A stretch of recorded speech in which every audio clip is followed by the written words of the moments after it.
Battle group कहा जाता है। तो ये दूर की लड़ाई में काम आते हैं। अब जब हम दुश्मन देश के ऊपर उतरते हैं तो हमें लैंडिंग प्लेटफॉर्म की जरूरत होती है और कुछ एम्फीबियन एयरक्राफ्ट की जरूरत होती है जो पानी और जमीन दोनों पे चल सकते हैं।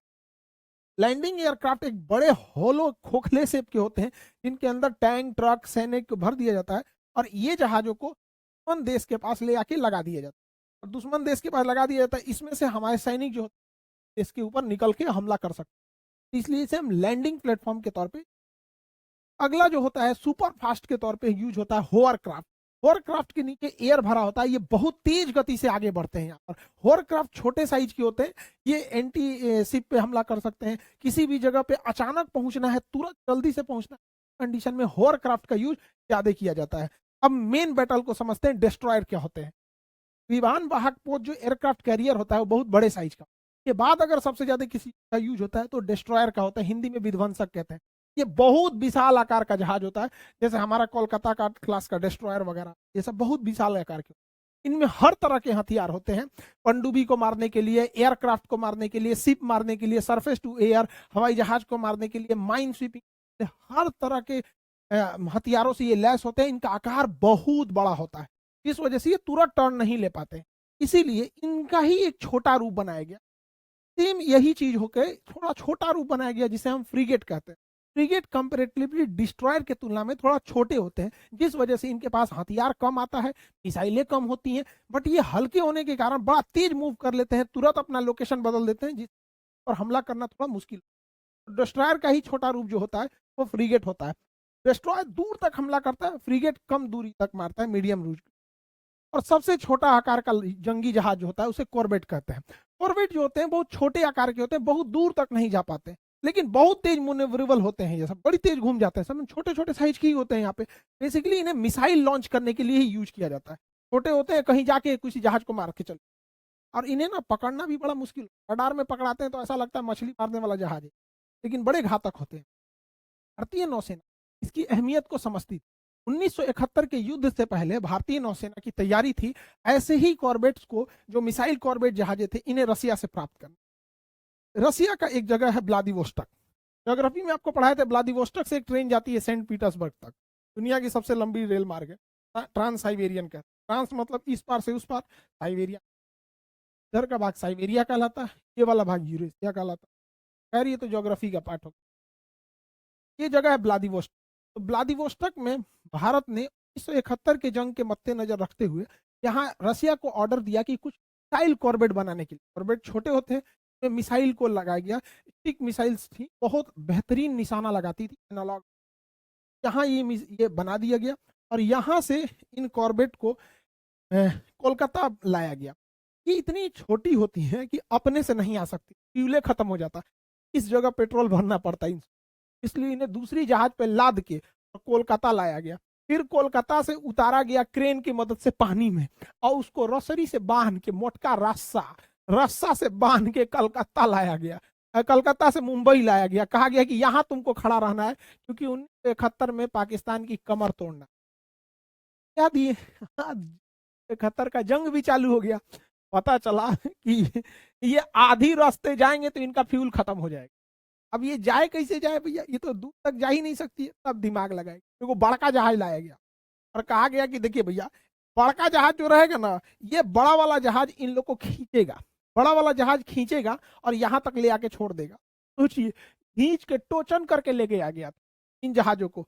मुंबई से टोचन करके ले गए लोग यहाँ पर अरब सागर में, और यहाँ छोड़ दिया गया। अब उसके बाद ये हमला करने के लिए तैयार हो। 3 जहाज जिन्हें ले गया गया था, आईएनएस वीर, देखिए इंडिया की जो भी जहाज रहेगी उससे आईएनएस लगा रहता है, जिसका नाम मतलब होता है इंडियन नेवल शिप। आईएनएस वीर, आईएनएस निर्घट और आईएनएस निपट। इतने छोटे थे ना कि उतनी लंबी दूरी तय करते तो आधा इनका फ्यूल खत्म हो जाता, लौट के नहीं आ पाता। बांध के लेके गए, मुंबई बंदरगाह से इन्हें बांध के ले गए लोग, इन तीनों को, और यहाँ पे ले आके खड़ा कर दिए। अब दिक्कत ये था कि इतने छोटे थे, एयरफोर्स देख लेती, पाकिस्तानी एयरफोर्स, तब तो दिक्कतें हो जाता, बम गिरा देती इन लोग के ऊपर। इसलिए इनको रात में बांध के ले गए। इनको रात में लेके गए लोग, हम लोग 4 दिसंबर 1971 की रात को। रात में निर्घट को लेके गए लोग अरब सागर में बांध के। इसने देख लिया पाकिस्तानी डिस्ट्रॉयर। सोचिए, ये खुद था कॉर्बेट, निर्घट था कॉर्बेट, सबसे छोटा होता है, और पाकिस्तान का डिस्ट्रॉयर बड़ा होता है।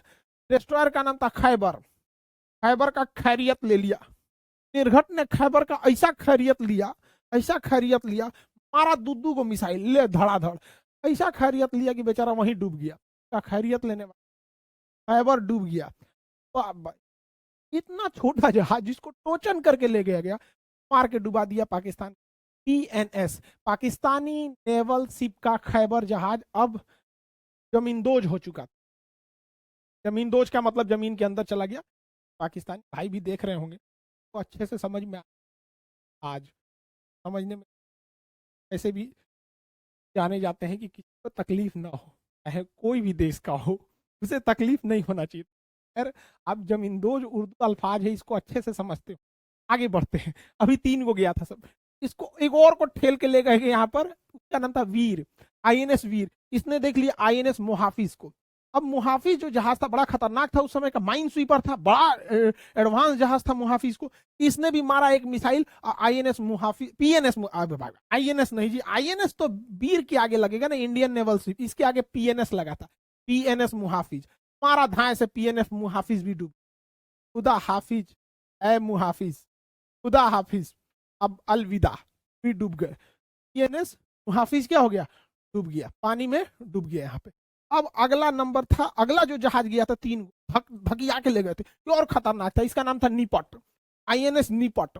INS निपट को ना इसकी रडार में बड़ा सा जहाज दिखा, नाम था MV चैलेंजर, बड़का नाम था चैलेंजर। चला MV चैलेंजर जो है पाकिस्तान को मिसाइल गोला बारूद भर के अपने ले जा रहा था। लो मारो भारत को, अमेरिका उसको भर के दिया, इजराइल को दिया है भर के।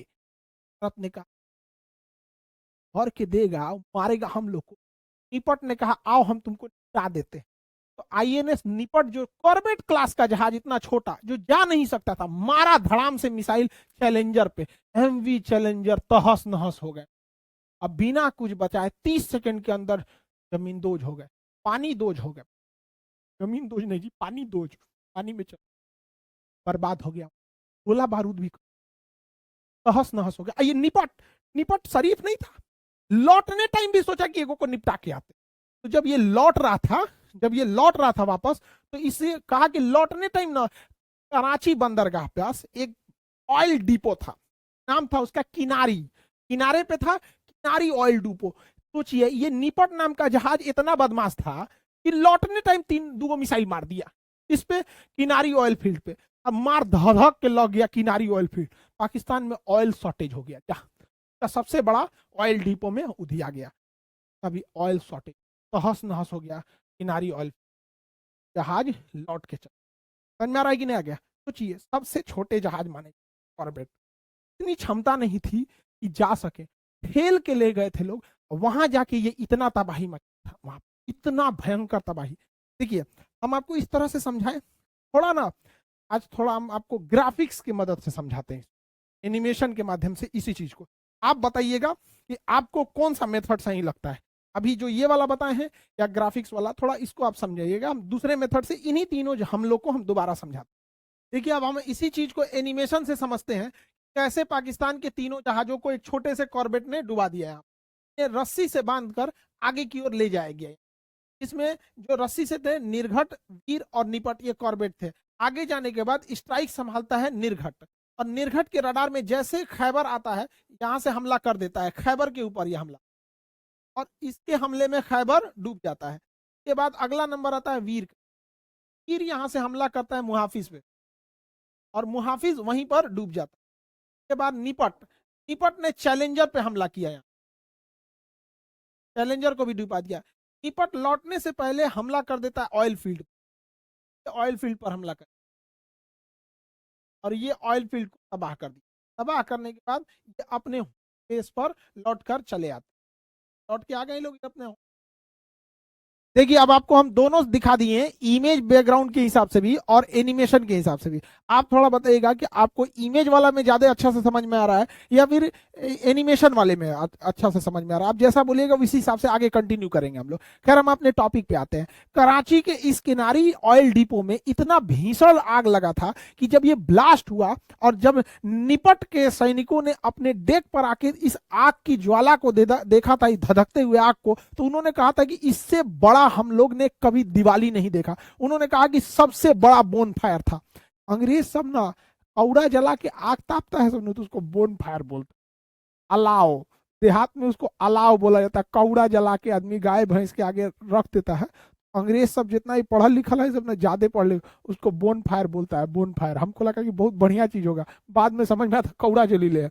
इतना भीषण आग लगा था और इसमें इतने टन फ्यूल थे कि कराची के इस ऑयल डिपो के ब्लास्ट के बाद कराची में ऑयल शॉर्टेज हो गया और उसकी नेवी की पूरी ऑयल डिमांड खत्म हो गई। और इस भीषण आग की वजह से 7 दिन बाद इस आग पे काबू पाया गया था। 7 दिन तक सूरज की किरणें नहीं नीचे आई थी, इतना प्रदूषण, इतना धुआं धुआं फैल गया था यहाँ पर। और इस जबकि इसे कॉर्बेट से हमला किया गया था। इस हमले में भारतीय नौसेना के कॉर्बेट रात में हमला कर रहे थे और रात में हमला करने के बाद वजह से ये जल्दी पकड़ में नहीं आ रहे थे और पाकिस्तानी एयरफोर्स के जितने भी जहाज थे वो कोई नहीं आया इनसे लड़ने के लिए। तो इनको कोई टेंशन ही नहीं, दौड़ा दौड़ा मारे थे सब, इनको कोई मारने वाला भी नहीं था यहाँ पे। तो पाकिस्तानी वायुसेना अगर कुछ रिटेलिएट करती तो शायद भारतीय जो नौसेना है वो उतना खुलकर हमला नहीं कर पाते। लेकिन ये बेचारा कहीं नहीं लड़ा, तुम लोग लड़ना चाहिए तुम लोग को, अब नहीं लड़ा तो हम क्या करें यहाँ पे। देखिए जब ये लड़ाई चल रही थी, निपट, निर्घट, वीर जब हमला कर रहे थे, तबातोड़ हमला कर रहे थे, तो इन पूरे हमले को रसिया से बैठ के सैटेलाइट इमेज के माध्यम से देखा जा रहा था। और वहां के नौसेना प्रमुख थे एडमिरल गोशकोव। एडमिरल गोशकोव देख के दंग रह गए कि भाई जिन जहाजों को बनाया ही नहीं गया था इतने दूर हमला करने के लिए, जो इतना खतरनाक थे ही नहीं, उनसे ये लोग कैसे रस्सी से बांध कर खींच कर ले जाके और उस तट पर हमला करके चले आए।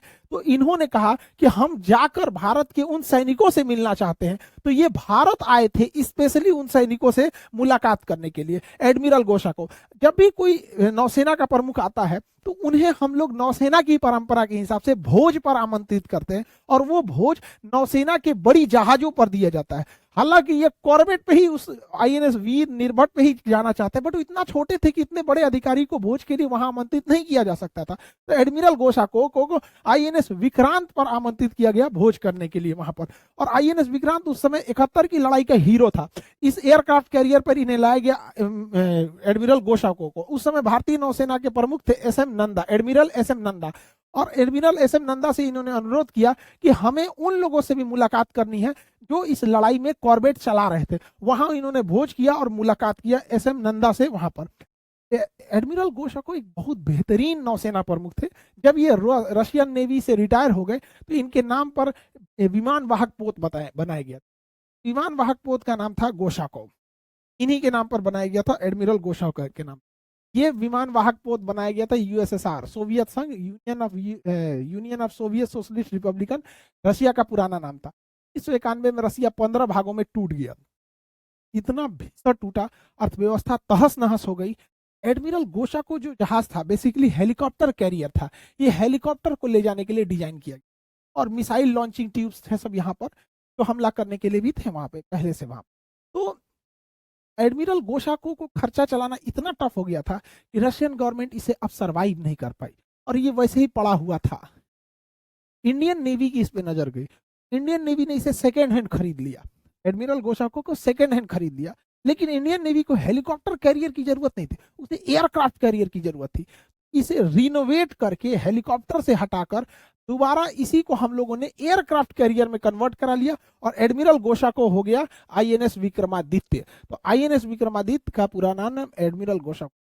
इंटरनल सिक्योरिटी जब यूपीएससी मेंस में लिखने बैठिएगा, इंटरनल सिक्योरिटी या फिर डिफेंस वाले मैटर पे या फिर साइंस एंड टेक वाले में, इसकी विक्रांत के बारे में या नौसेना के स्थिति में आता है तो विक्रमादित्य का पुराना नाम एडमिरल गोशकोव जरूर लिखिएगा वहां पर। ये इसका पुराना हिस्ट्री रहा है एडमिरल गोशकोव का। सोचिए उस समय कितने बहादुर हमारे लोग थे वहां पर। 1971 में अमेरिका का साथ देने के, पाकिस्तान का साथ देने के लिए अमेरिका चला आया था। उस समय हमारे नौसेना को लीड कर रहे थे एसएम नंदा साहब, एडमिरल एसएम नंदा। हमारी थल सेना को लीड करते थे सैम बहादुर, सैम हारमू जी, फ्रेम जी, जमशेद जी मानेकशा, हमारे फील्ड मार्शल साहब। वायुसेना को लीड कर रहे थे पीसी लाल। ये इतने बहादुर जंगबाज थे ये लोग, इन लोग को सैल्यूट। इन लोगों ने पाकिस्तान का इतिहास क्या भूगोल बदल डाला। और उस समय प्रधानमंत्री थी हमारी iron lady Indira Gandhi. Iron lady Indira Gandhi ने एस एम नंदा साहब को बुलाए और कहा कि अमेरिका ने तो अपना 7वां बेड़ा भेज रखा है, आप कैसे निपटिएगा उनसे। तो इन्होंने समझाया इंदिरा गांधी को कि अमेरिका केवल दबाव बनाने आया है, वो कभी लड़ाई में नहीं लड़ेगा। और हकीकत में भी यही है, अमेरिका डायरेक्ट लड़ाई में नहीं लड़ता है। अब देखिए इजराइल और हमास की लड़ाई हो रही है, तो अमेरिका अपना दू को एयरक्राफ्ट कैरियर भेज रखा है, इजराइल को कह रहा है मारो हमास को, मारो हमास को, बैकअप में खड़ा रहता है। यही किया था अमेरिका ने, पाकिस्तान अपना बेड़ा भेज दिया था 7वां बेड़ा, पाकिस्तान को कह रहा था मारो भारत को, मारो भारत को, मारो अपने